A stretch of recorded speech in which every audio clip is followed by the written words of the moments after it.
Okay, my friends. Oh, what is that on my shirt?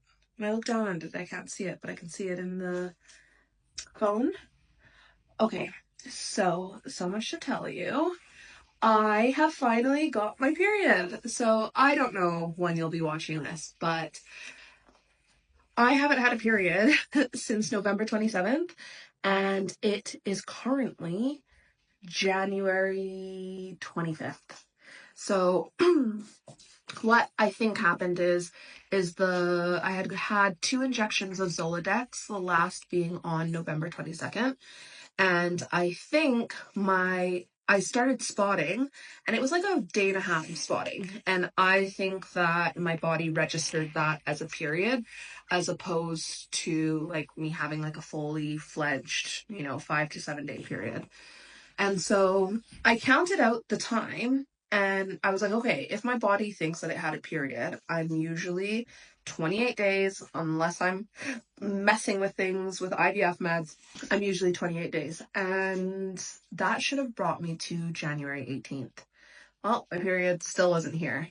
So, I mean, it came 5 days later than that, so it's better than nothing. However, yeah, like, what the heck? So, anyways, I think I've said in a video before that you know what, I think I'm just gonna stay where I'm at right now. I've got my immigration to sort in March, and I want to lose some weight.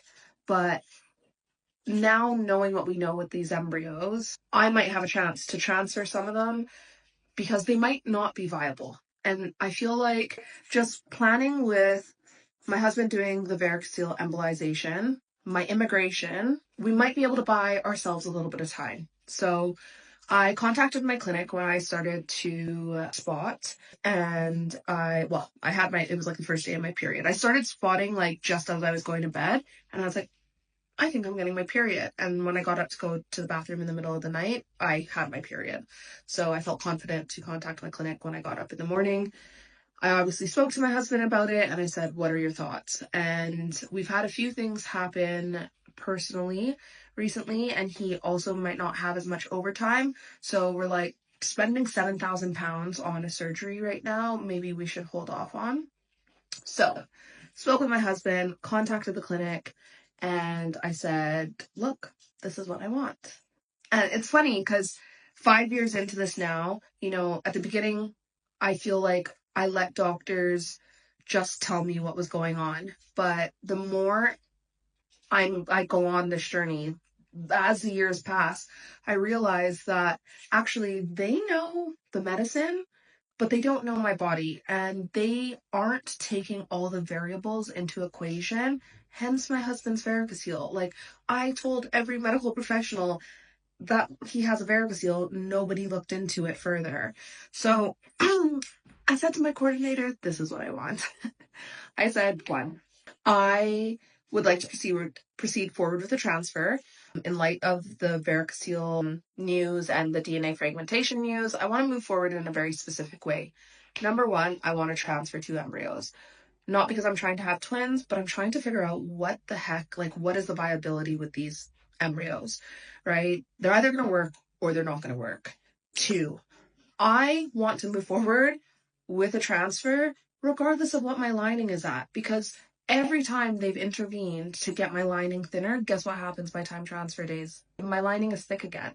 So by doing all of these things to get my lining right, to fix that variable, when that's not the variable that needs fixing, especially now looking back, we've had 2 successful implantations, right? And it's not the lining that's a problem.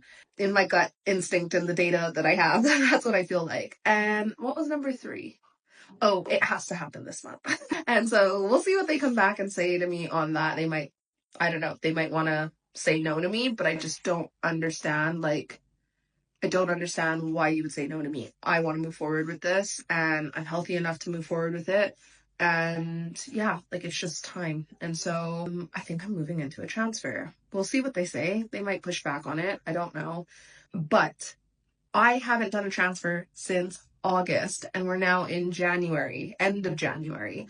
So I imagine they're going to want me to do a new ultrasound when my period is done. I imagine that they're going to want me to do new blood work. I imagine they will want me to, blood work and ultrasound. And I feel like there's one other thing. If they want me to do all of those things, which I imagine they'll want me to do all of those things, it might make more sense for me to just go over to Prague. Like, you guys, tickets to Prague from London are £30 return. Like, then I would have to pay to get to London. But if I can't get flights to Bristol, like to Bristol or from Bristol, I can just get it from London, and it's super cheap and super easy. So obviously sometimes, the longer you wait to book it, sometimes you don't get that cheap flight. But at most, our most expensive flight to Prague at this point was £105. And so, it's not that much. And obviously my clinic will charge me for the ultrasound and they'll charge me for the blood work. But usually the flights, the blood work costs what one of the blood work exams do here in the UK. So even though it's a bit of a ball ache to go all the way there and come all the way back in a 24-hour time span, it is financially usually worth it. So yeah, that's where we're at. I'm really hoping I don't get any pushback on this because I just want to crack on. And then the other thing is that if they put me on progesterone after, which I think will be smart, like that always throws my cycle out. And so usually I have about a 3-month, finding my footing with my cycle again, which by that point, if this transfer doesn't work, then my husband and I would talk about him getting the embolization, but it just buys us a little bit of time. Instead of spending $7,000 now, having embryos that are on ice that you're paying storage for, etc. So in a perfect world, let me tell you what I would love. I would love if one of these embryos work. And if they don't work, I would love to transfer the remaining two when I've got my immigration chaos settled, probably at the end of May or early June, depending on how my cycle is, right? But in a perfect world, I would love for one of these last 4 embryos to work, and then that buys us 9 to 10 months of time before my husband has to go for the varicocele embolization, and we spend £7,000 on that. That will give us time to finish the renovations. That will give us time to just have a break from paying for medical treatments out of pocket. And so that's what I would love in a perfect world. And yeah, so if that happens, my husband could do the varicocele embolization, and then let's be real, he wouldn't need to do it right when I have a baby. Like if one of these embryos stick properly, but maybe when a baby's like 3 to 6 months old, because it takes 6 months to see the full effects of the varicocele embolization. So this was a very long video, but that is where we're at. Can't believe I'm talking about a transfer again, but who knows, this could be the one.